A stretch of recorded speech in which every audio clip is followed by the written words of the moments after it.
Internet mobile তথা বিভিন্ন জিনিস সম্পর্কে অবগত হয়ে যাচ্ছে। আজকাল ছোট পায়ে বাচ্চারা ভাত খেতে বসে না, মোবাইল না দেখে ভাত খেতে পারে না, বিভিন্ন জিনিসে মোবাইল লাগে, মোবাইল ছাড়া চলাফেরা সম্ভব হয়ে যাচ্ছে না। কি এই মোবাইল ছাড়া সমস্ত কিছু বন্ধ হয়ে যাচ্ছে। আমরা কি মোবাইল ছাড়া একটু বাঁচতে পারবো না?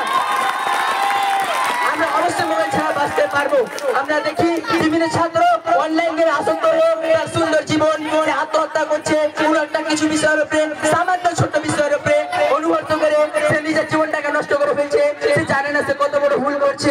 কিন্তু সমস্ত জিনিসের কি কুপ্রভাবই রয়েছে আর সমস্ত জিনিসের সুফল রয়েছে। কিন্তু কি মোবাইল থাকলে সবাই জীবন নষ্ট না। আমরা যদি নিয়ন্ত্রণ করতে পারি তাহলে সমস্ত কিছু সম্ভব।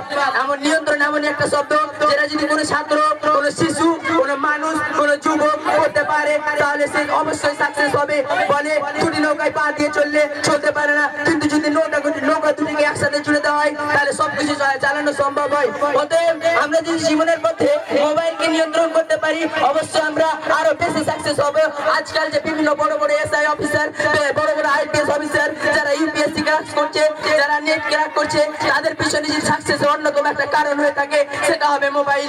কারণ তারা রাতকে রাত, দিনকে দিন মোবাইলে ইন্টারনেটের মাধ্যমে অনলাইন ক্লাস করে বিভিন্ন আধুনিক তথ্য যোগ করে। কিন্তু আমরা কি পারি না সেই মোবাইলকে সেই কাজে ব্যবহার করে জীবনে সফল হতে?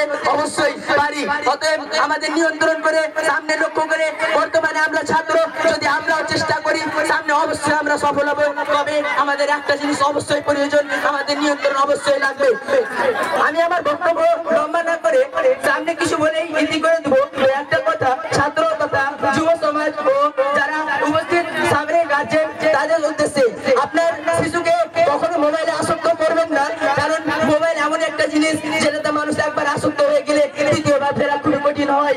অতএব আপনারা সামনের ভবিষ্যৎ, আপনার শিশুর সামনের ভবিষ্যৎ, আপনার বাড়িতে যে ছাত্র আছে তার সামনের ভবিষ্যৎ, আপনার বাড়িতে যে যুবক আছে তার সামনের ভবিষ্যৎকে ভেবে, সামনে আগামীর ভবিষ্যৎকে ভেবে মোবাইলের ব্যবহারটা তাকে সুভাবে শিখান।